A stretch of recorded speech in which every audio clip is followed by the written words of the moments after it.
Hey, TMN, you seem to be a creeper who tells your viewers creepy stories. Are there any stories that you get creeped out by?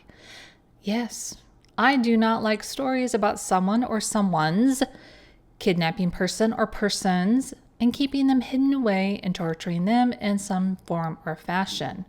What am I bringing you today? Just such a story. But this one ends better than most, at least. And then we get to go on a manhunt, which is always a good time.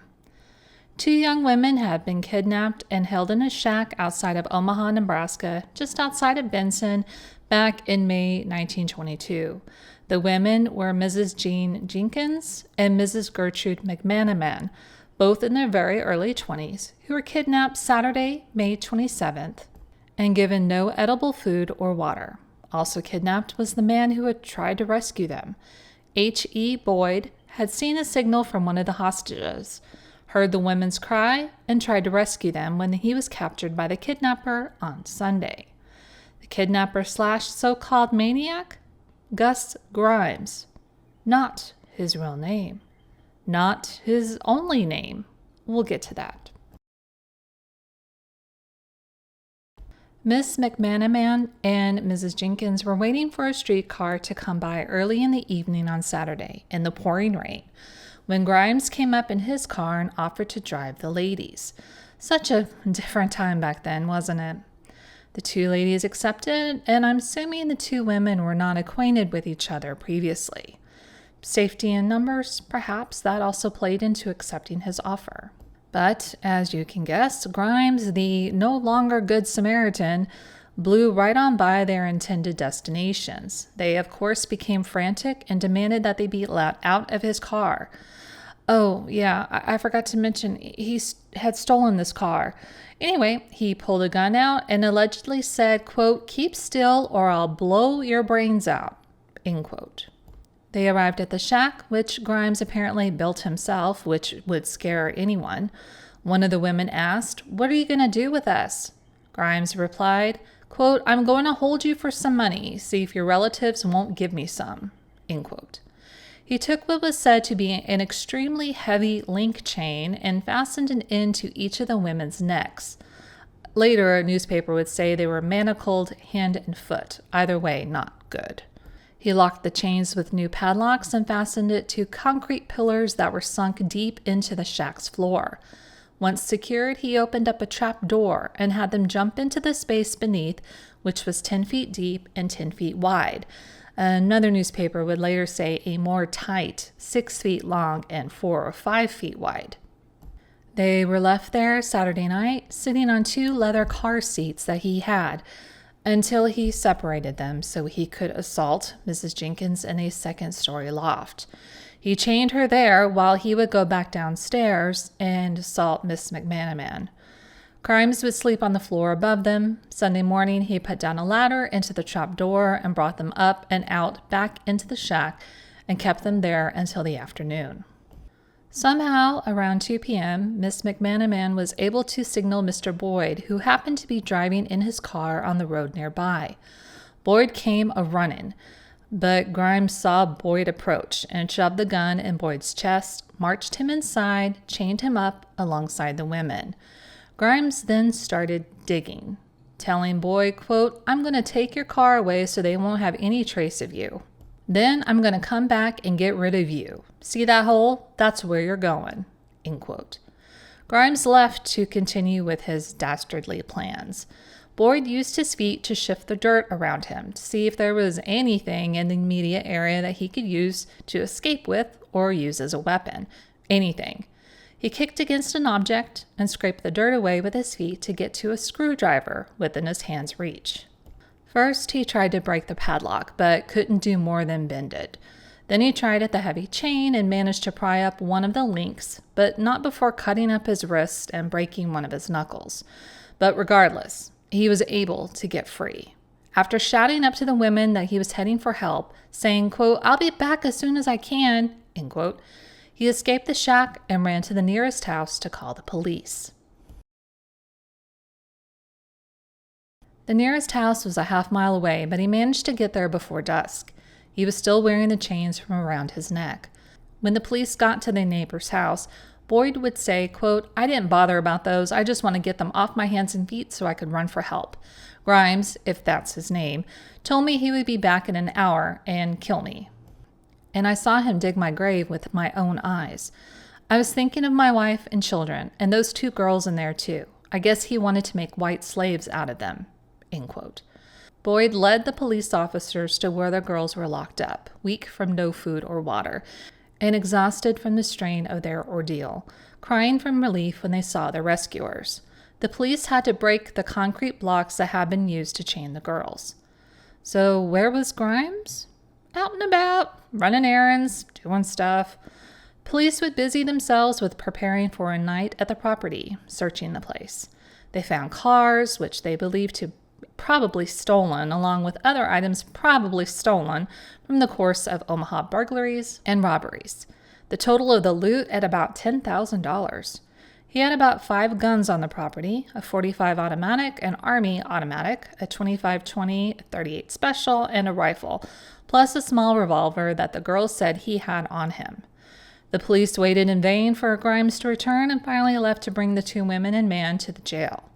Boyd would tell the police, as Boyd lived right in the area, that Boyd had recently bought 2 acres of land adjoining this horror property, and Boyd had seen Grimes with another person working on their place. He had talked to Grimes before and asked him where his buddy was.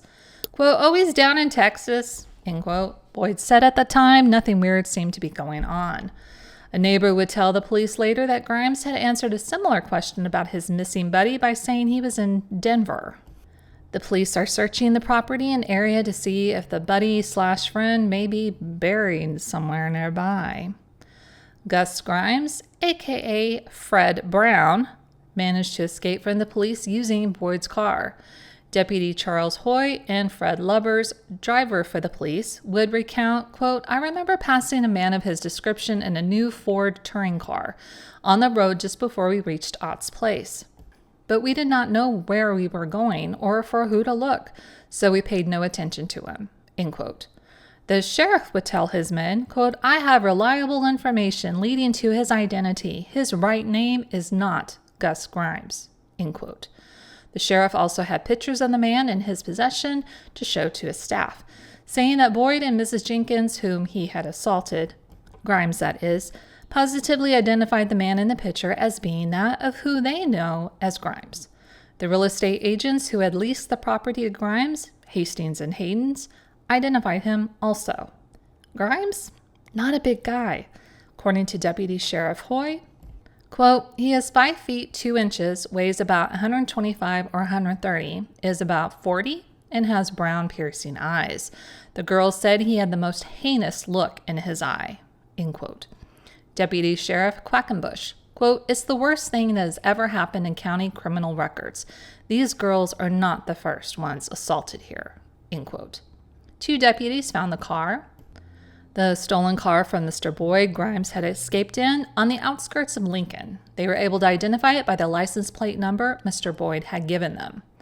As you can probably guess, Grimes/Brown is not unknown to the police. He had been sentenced to a prison term in Lincoln for stealing a car some 2 years ago. He had been rearrested in Omaha not too long ago after waging a war with 3 police officers, and to which he got beaten about the head. So we've heard Mr. Boyd's story. What about the women? The girls would say later, quote, "We tried everything in our power to win our freedom. We begged, coaxed, and pleaded for him to let us go," end quote. Miss McManaman would continue, quote, "I even called him honey and told him I would do anything if he would just let us out. First, he told us he was holding us for a reward. We told him we couldn't get anything from our folks because they were poor people. Apparently, he said, 'Never mind, they'll get the money somehow. They always do. I've got money that way before. See that sap? It's steel. I made it myself, and if any of you yell, I'll scatter your brains over this place with one blow,' he had told them. Jail would be heaven in place of that hole in the ground where he kept us," declared the Jenkins girl. "At least you know where you're going to get out of jail, but we didn't know that we would die there," end quote. Mrs. Jenkins, smaller in build and without the clothing to endure the cold as much as McManaman, would appear to, at least on the surface, endure a greater deal of suffering. Quote, he and a pal lived in a nearby tent while Grimes worked on the shack, end quote, said Mrs. J.M. Everett. She and a neighbor walked by the tent a month before while they were out picking flowers. Quote, he peeked out of the tent and leered at us as if he would make advances, so we hurried away. He was dirty and disheveled, his reddish hair rumpled, and he looked as if he were drunk, end quote. Her sister, Mrs. C.E. Gifford, a little closer to the Grimes shack, reported strange outcries from that vicinity at night. Quote, we heard screaming and running like crazy people, but we did not interfere. They sounded like both men and women, end quote. If you see something or hear something, say something. Even if you feel like an idiot, it's better to say something. To the real estate agents, he would tell one of the agents that he wanted to build a home. Quote, I just came from Lincoln and I find rents high in Omaha, so I wanted to get on the outskirts, end quote. May 31st. Believing that Gus was in the Lincoln area, police and detectives were continuing their search, unsuccessful in previous days. Citizens wanted him gone, taking up the chase themselves as well. So what happened in the hunt for Gus?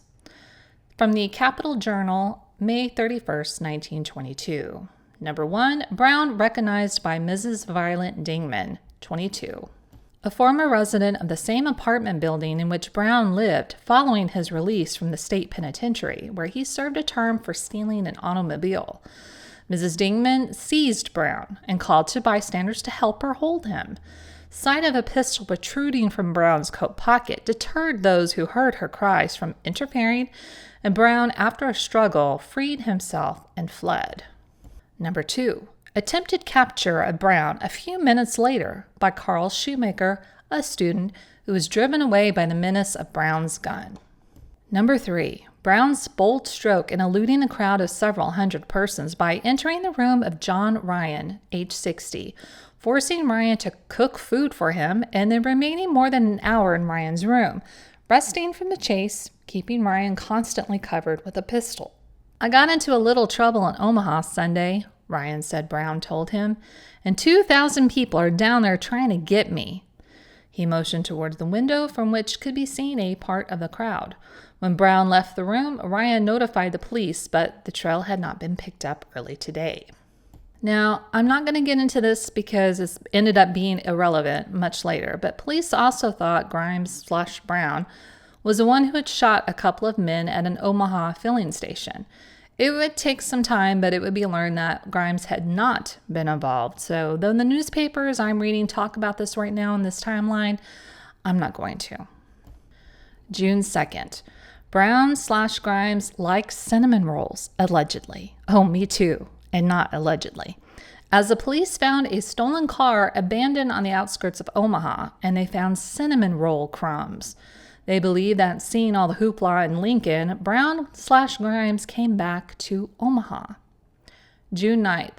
Grimes has come out of hiding, and he held up 2 women in a restaurant for an hour and a half. Mrs. Edna Craig, restaurant owner, and Nettie Frederick, cook, called the police after Brown left the restaurant and headed to the Missouri Pacific Railroad tracks.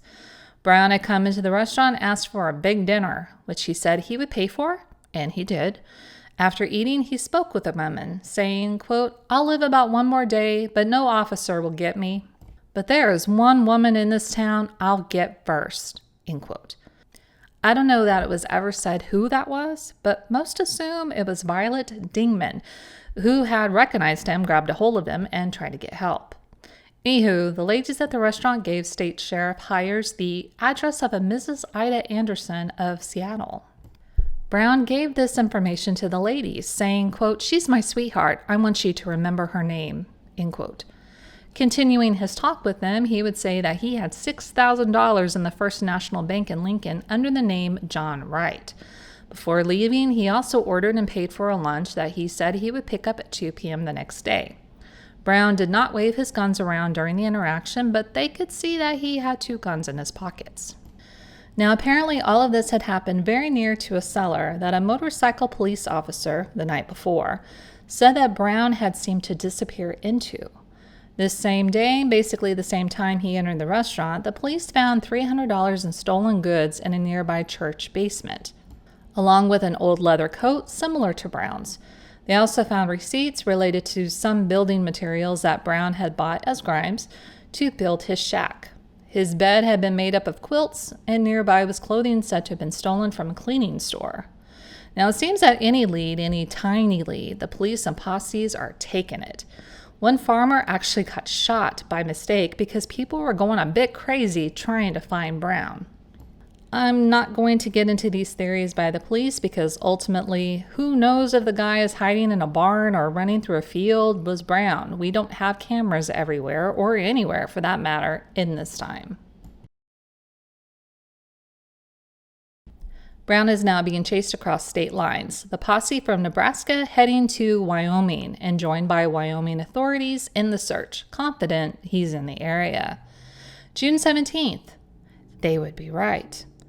Grimes was captured while engaged in a gun battle with Sheriff C.A. Saunders and a posse from Medicine Bow in the mountains 42 miles north, or 60 depending on the paper, of Medicine Bow. Grimes was shot over the heart.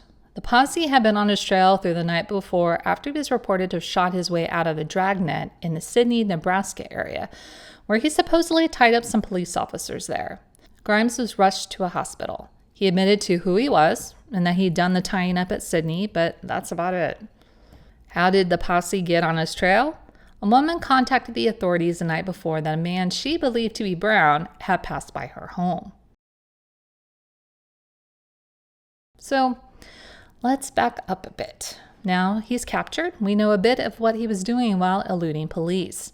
He did leave Omaha, withdrawing $300 from his bank account, and did head to Lincoln. He hid between two buildings, was approached by a couple of officers, who Brown fired at, and then escaped. A citizen posse of about 50 was gathered up in Lincoln. Interestingly enough, two of the officers had entered a cafe where a man was drinking coffee and having donuts. The officers asked the man to join the posse. Apparently, that man was none other than Brown. Then that night, he stole a detective's car and headed back to Omaha. He was surrounded in a field of 50 when one officer approached him. He told the officer to throw his hands up and go back to his other officers. That officer did. Brown escaped. He stole another car, headed to North Platte, stole another car, then went to Sidney. So what was the deal in Sidney, Nebraska? Two teenage farm boys saw Brown at the country fairgrounds. They hoofed it to town to tell the cops. Meanwhile, Brown was doing some shaving, using a mirror on the side of his car to do so. You know, you want to look good while you're out on the lam and doing stuff. A deputy approached quietly from the other side of the car from Brown and saw a pistol lying on the seat. He reached down to grab it, but so did Brown. So they're pulling each other through the windows trying to get purchase of the gun.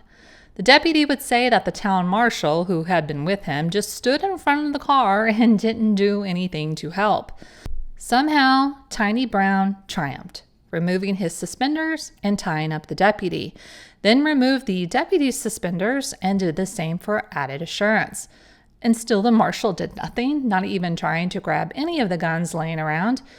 I guess people were just standing around because then Brown tied up the marshal and the two boys and told them all not to move for a half hour. If you're wondering, the deputy and marshal both were unarmed. So with the deputy's money, marshal's money, the keys to the jail, and some papers, Brown drove away. Warden W.T. Fenton, who was state sheriff hires, followed Brown to Wyoming, returned to Lincoln yesterday afternoon. Quote, "When I left, we had succeeded in rousing the whole country around Cheyenne, Rawlins, and Casper. Brown's capture was almost impossible in that country where the roads are few and only one or two mountain passes through which he must go in his flight further west. We were west of Sidney when Brown staged his sensational holdup there. We went back to Sidney and thought we had Brown surrounded. We certainly covered some territory then. Thursday morning hires, other officers, and myself left on a dash around the circle in which we thought we had Brown surrounded, and we did not get back until Friday morning and covered 400 miles on that trip alone. Mountain rangers volunteered to watch mountain passes for us, and Colorado rangers were watching the Colorado border." End quote. Brown was in a car he had stolen from Cheyenne at this point. He had stolen a Ford license plate after holding up a streetcar to get fast cash, stole a new Nash Auto out of a garage, I'm assuming they mean a service garage here, and then put the Ford plate on the Nash, also taking 10 gallons of gasoline, or 25 if you're a different newspaper, 2 quarts of oil, and 4 extra tires. Then a couple of nights later, he stopped at a station in Little Medicine Bow for supplies where a shopkeeper wrote down the license number and called the police. Police recognized that as the stolen license number. Cheyenne took note and notified officers in neighboring Rawlins, Casper, and Douglas. He had gotten stuck in a shallow irrigation ditch close to the road. The police caught up to him there and ordered him away from the vehicle. But he grabbed 2 automatic pistols from the car and ran for a big old rock nearby for cover. The posse people started firing at him as he ran, and Brown only made it halfway to the rock before falling, wounded by a bullet. Even though shot, he would try to use his guns, but didn't have the strength to fire and cursed at the officers as he was grabbed. Apparently, in all, he had 6 revolvers in his possession, 150 rounds of ammo, a rifle, and enough supplies to last 6 weeks, plus $300 in cash, and 6 watches because one isn't enough, and other trinkets. He would lament later that if only it had ammo for the rifle, things would have gotten interesting. Anyway, they loaded him into a car, drove to Medicine Bow, then put him on a freight train headed for Rawlins, where he was then put into the state penitentiary hospital for his wound, which he is likely to recover from even after all of that. And does he only have 2 names? No. He's also been known as Ernest Busch, which appears to be his real name, who had herded sheep for a local rancher in Medicine Bow a decade or so ago. No wonder he went that direction. He knows the area. While in the hospital, he was refusing to allow them to take his picture unless he was given whiskey he requested, which he drank every drop of. June 18th, 1922. Well, I guess he's doing better. Now he wants to chit-chat. He would say that if he hadn't lost so much blood, he, quote, never would have given up. Quote, "Why didn't I throw up my hands when the odds were all against me? Well, odds are never against me as long as I have a gun. I never would have put up my dukes. I never would have given up if I had not fainted from loss of blood. If I had come face to face with Warden Fenton, I would not have shot him. He treated me so square when I was in the Nebraska penitentiary. I am only sorry that I let myself get caught in that ditch. If it had not been for that, you fellows would have looked for me till hell froze over. Oh, you are all right. I don't hold a grudge against any of you. Your intentions are good enough, but you all know what road it is that is paved with good intentions. The best time I had was in Sydney, when I saw those 2 boys and 2 officers coming towards me with their guns and acting as if they were scared stiff. I said to myself, boy, here's where you are in for some real fun. And I sure did. Their suspenders came in mighty handy." End quote. His side of the story regarding the 2 women, Jenkins and McManaman, from the beginning of our story. Quote, "This all began in Omaha soon after I had visited a resort known as the Gardens, where I met a woman, according to him, Mrs. Jenkins, who accompanied me to my home where she visited me many times in the next 4 months. Once she took me to visit her sister and another time brought a lady friend to my house, where both proceeded to make themselves at home. I was digging a cesspool and upon returning to the house quietly saw that they had been snooping around and found a kettle of jewelry that I had hidden. I heard them say that I must be a thief with all that jewelry and threatened to tell the police. There was only one thing for me to do: chain them up until I could dispose of the jewelry and make a getaway.